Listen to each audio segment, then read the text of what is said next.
ব্যাপারে আলোচনা শুরু করেছে, লেখালেখি হচ্ছে। তারপরে আবার আমাকে, যেহেতু আমি জোটের কোঅর্ডিনেটর, আমাকে জানানো হলো সরকারের পক্ষ থেকে আপনাদের সাথে তো কথা একবার হয়েছে, আর এখন আমরা কথা বলছি। আমাদের সঙ্গে কথা হয়েছে নির্দিষ্ট একটা বিষয়ে, কোনো রাজনৈতিক বিষয় নয়। এই পুরা বিষয়টাই রাজনৈতিক। অভ্যুত্থান, ক্ষমতা দখল, নতুন অন্তর্বর্তী সরকার গঠন, কোনোটাই রাজনীতির বাইরে নয়।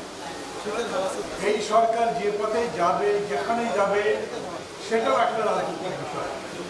কিন্তু রাজনৈতিক আলোচনাটাই শুরু হয়নি। 17টা দলের সঙ্গে বসেছিল তারা, 2000 প্রস্তাব দিয়েছে। এই 2000 প্রস্তাবের মধ্যে নর্থ পোল সাউথ পোল আছে। সরকার গাড়িটা চালাচ্ছে, দেশের গাড়ি। সরকারকে ঠিক করতে হবে তারা কি রাখবে কি রাখবে না। যেমন একজন দীর্ঘদিন আয়নাঘরে থেকে বেরিয়ে এসে বললেন জাতীয় সঙ্গীত বদলে দিতে হবে। সরকার কিন্তু বলেছেন এই ধরনের বিতর্কিত কথায় তারা কান দেবেন না। এইরকম বিতর্কিত পরস্পর একেবারেই বিপ্রতীক কথাবার্তা, বিপরীত ধর্মী কথাবার্তা তো হচ্ছে।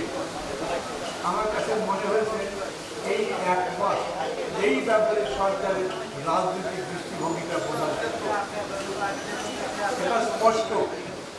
আমাদের কাছে সব থেকে বড় দায়িত্ব হচ্ছে ফ্যাসিবাদের প্রাথমিক বিজয় হয়েছে তার বিরুদ্ধে। আমরা জিতেছি, সরকার হেরেছে। আমাদের দ্বিতীয় পর্যায়ের লড়াই হচ্ছে যে জন্য লড়েছি সেটা অর্জন করা।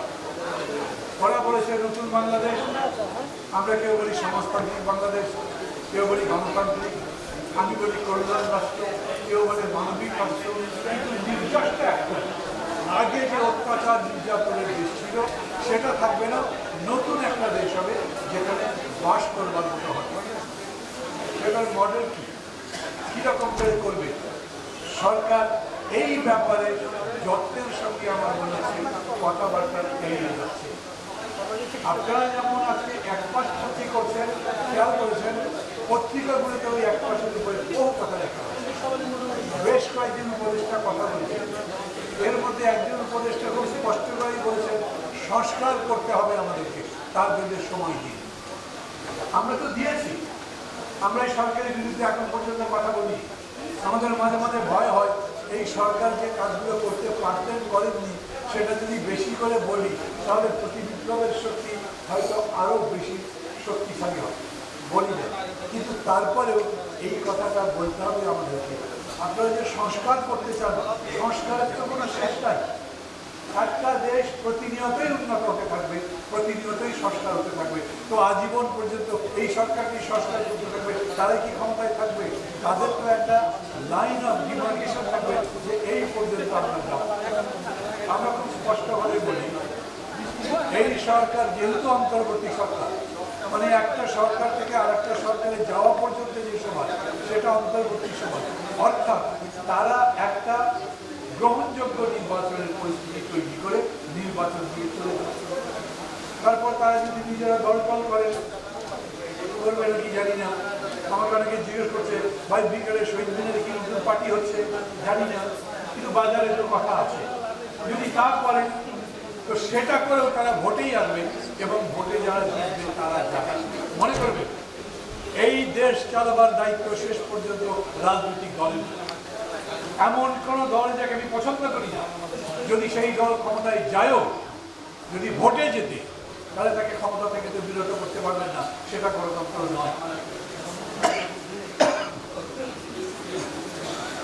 এই কারণে বিকল্প হতে পারতো যে আমরা সত্যি সত্যি ওই রকম আমাদের আকাঙ্ক্ষার দেশ গড়বার মতো একটা পার্টি, একটা জোট তৈরি করতে পারতাম। সত্যি হচ্ছে সেটা একটা প্রস্তুতির পরিচয় হয়তো আছে, সেটা আমাদেরকে দেখতে হবে। এই অন্তর্বর্তী সময়ের মধ্যে সরকার সবার জন্য গ্রহণযোগ্য নির্বাচন করার এজেন্ডাও অনেক বড়। পুলিশ কাজ করে না, পুলিশের কাছে গিয়ে দেখেন তাদের আছে, তারা ভয় পাচ্ছে জনগণকে মোকাবেলা করতে, সেগুলো কেবলমাত্র আইজির জায়গায় একটা আইজি বসলো, কিছু ঊর্ধ্বতন কর্মকর্তার জায়গায় আপনি বদলি করে একটা দুটো ভালো লোকও দিলেন, সেটা কিন্তু জনবান্ধব কোনো পুলিশ প্রশাসন তৈরি করবে না। একটা জনবান্ধব পুলিশ প্রশাসন যেটা জনগণের নির্বাচনকে নিশ্চিত করবে, তার জন্য কতদিন লাগবে সেটা বলে। একটা প্রশাসন যেটা জনবান্ধব হবে, তার জন্য কতদিন লাগবে সেটা বলেন। বলেন এই যে কালো টাকা এইরকম করে ছড়িয়ে আছে, তাদের প্রভাব দৌরাত্ম্য কমাবার জন্য, মানে এক কথায় শুধুমাত্র একটা যথাযথ নির্বাচন দেওয়ার জন্যই এজেন্ডাটা অনেক বড়।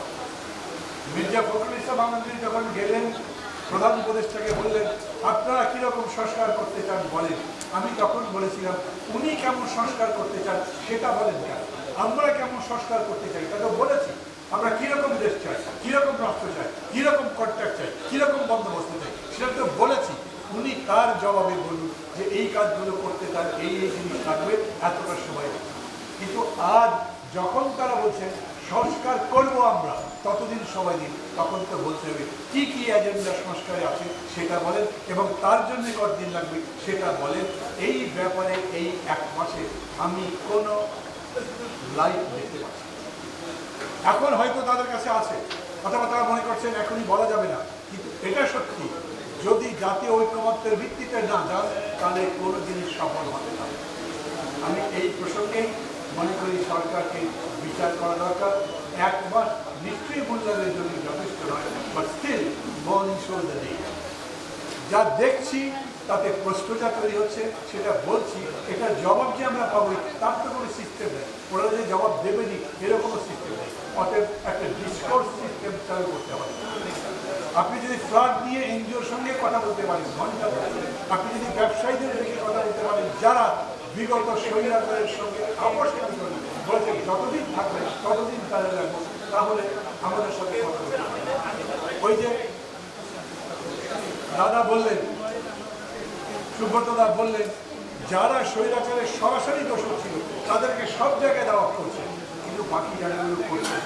মনে হতে পারে আমি খুব নেতিবাচক বলছি, কিন্তু তা না। আমি মনে করি সমালোচনা সাধারণত এরকম হয়, যখন মূল্যায়ন করতে যাবেন তখন তার প্রশংসা করবার জন্য মূল্যায়ন করবেন না, মূল্যায়ন করবেন কেবলমাত্র তার সীমিত অবস্থা, তার সীমাবদ্ধতা, তার ব্যর্থতার সম্ভাবনা, যাতে তিনি সফল হন সেই লক্ষ্যে সেটা করা।